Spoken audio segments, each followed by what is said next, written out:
On the same day that Kew Gardens recorded Britain's hottest May temperature in over a century, the editors of the Peninsula Qatar, one of the Gulf region's most widely read English-language newspapers, made a decision that tells you something important about where the world's relationship with heat now stands. They put the UK heatwave on their front page, not as a quirky human interest story about sunburned Britons at the beach, not as a brief weather note buried inside the international section. They covered it as a serious climate event, running multiple stories, tracking the temperature record as it was broken on Monday and then broken again on Tuesday. For a newspaper whose readership lives in a country where 35 degrees Celsius is a routine May morning, and where the National Meteorological Department was simultaneously forecasting temperatures climbing toward the mid-40s in Qatar's central and southern regions that same week, the decision to dedicate significant editorial space to Britain's heat record speaks directly to a question that climate scientists across the Middle East have been asking with increasing urgency. If this is what is happening to a temperate northern European country in May, what does it mean for a region that is already living at the edge of human thermal tolerance every single summer?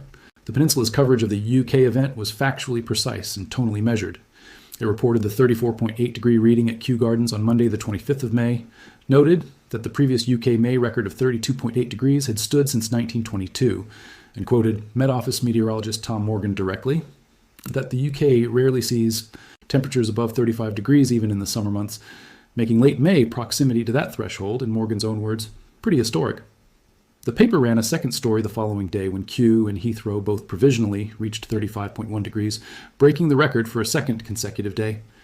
What the Peninsula was covering from its editorial offices in Doha was the spectacle of a country being forced to confront a thermal reality that its infrastructure, its institutions, and its public health systems were structurally unprepared for. For readers in Qatar, that spectacle carried a specific resonance. They live inside that reality every single year. They have built their entire modern civilization around managing it, and they are watching the rest of the world begin to understand, in real time, what permanent extreme heat actually costs. The temperature comparison between what Britain experienced during this record-breaking event and what Qatar considers a normal late May day is stark enough to reframe the entire conversation. While Kew Gardens was approaching 35 degrees and British media was declaring a national emergency, the Qatar Meteorology Department was issuing its own weather update on the same day, describing a gradual rise in temperatures expected across Qatar's central and southern regions and forecasting highs climbing toward the mid-40s, 45 degrees Celsius, in the same week. As a routine meteorological advisory, not a crisis, not a record breaker, not a story that would make the front page of a Qatari newspaper on its own terms. Just the weather in late May, arriving exactly as expected, managed through the layered systems of air conditioning, restricted outdoor working hours, hydration protocols, and urban cooling infrastructure that Gulf societies have developed over decades of necessity. The contrast between Qatar's institutional calm toward temperatures that would constitute a civilizational emergency in Britain, and Britain's visible struggle with temperatures that Doha barely registers as noteworthy, is the core of why Middle East media found the UK story worth covering. The reason Middle East nations are watching Britain's heat record with more than casual interest runs deeper than the irony of the temperature comparison. What they are watching is the accelerating convergence of global climate trajectories, the process by which temperatures that were once confined to the extreme southern and eastern ends of the atmospheric distribution are migrating northward and westward with each successive year. The Middle East has been living at the front line of this process for decades. The region has been warming at roughly twice the global average rate since the early 1990s. Research published in peer-reviewed literature has documented that without meaningful climate action, large areas of the Middle East and North Africa face the prospect of wet bulb temperatures, the combined measure of heat and humidity that determines whether the human body can cool itself through sweating. That exceed the survivability threshold for outdoor activity for significant portions of the year within decades. Qatar, the UAE, Kuwait, and Saudi Arabia are not indifferent observers of global warming. They are its most acutely exposed front line, and they have been investing billions of dollars in the infrastructure required to remain habitable under conditions that their own climate projections show will only intensify. That investment has produced a body of engineering and policy knowledge that the rest of the world is now scrambling to catch up with. The Gulf states have spent decades building centralized district cooling systems, vast chilled water networks that deliver cold air to entire city districts from central plants, far more energy efficient than building-by-building air conditioning units. They have developed urban planning codes that mandate shade structures, restrict heat, absorbing surface materials, and orient buildings to minimize solar gain. They have implemented mandatory midday outdoor work bans during the hottest months, backed by enforcement mechanisms and financial penalties for employers who expose workers to heat stress during prohibited hours. They have built national heat health warning systems that activate automatically when wet bulb temperature thresholds are crossed, triggering predetermined responses across health, labor, and emergency services simultaneously. These systems were not built because Gulf governments foresaw a global warming trend and planned ahead generously. They were built because the temperatures already present in the Gulf made their absence genuinely lethal, and the social and economic cost of heat-related illness and death was too high to absorb without structured intervention. Britain, during this May 2026 heatwave, had none of the equivalent infrastructure at scale. Fewer than 5% of British homes have any form of air conditioning. The NHS has no national heat plan embedded in its routine operational protocols. The railway network was imposing speed restrictions because steel tracks were approaching surface temperatures that exceeded design specifications. Water distribution systems in Kent and Sussex were failing under demand that exceeded what the network was designed to handle. The public health messaging during the event defaulted to advisory language. Check on elderly neighbors, stay hydrated, avoid the midday sun, without the automatic, pre-activated emergency response protocols that Gulf states have long considered baseline requirements for managing extreme heat. Britain was improvising, and the Middle East nations watching through the Peninsula Qatar and other regional media outlets understood exactly what that improvisation looked like, because it looked like the early stages of a problem they solved, expensively and over many years, long ago.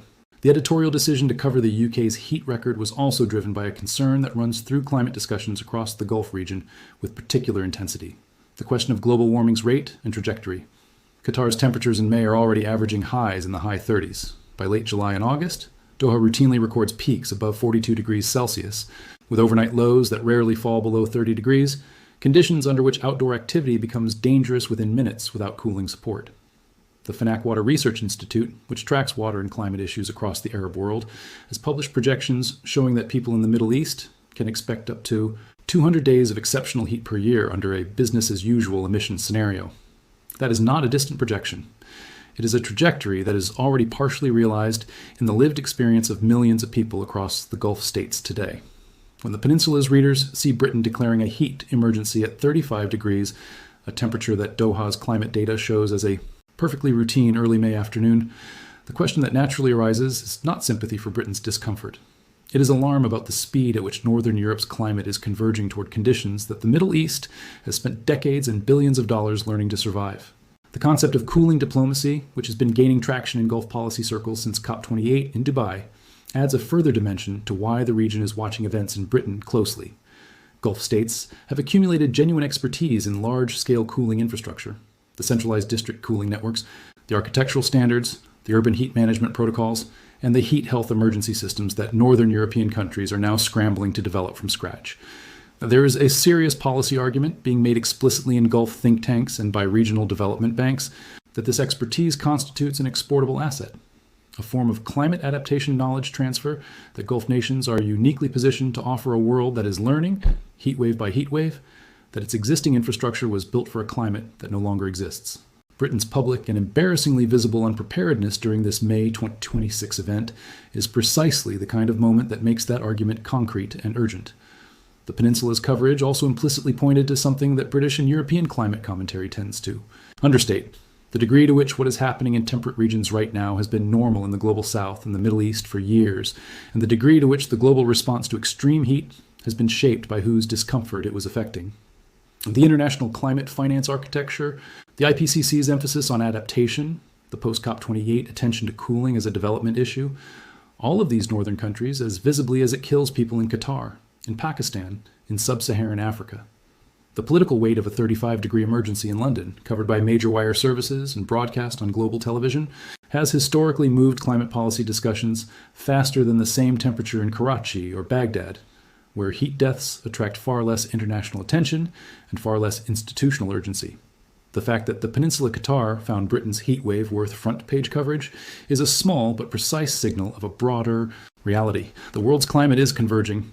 The extreme heat that was once the exclusive lived experience of populations in the Gulf, in South Asia, in the Sahel, is now arriving in the northern European cities that most of the world's major media institutions call home, that host most of the world's major financial institutions, and that make most of the world's most consequential climate policy decisions.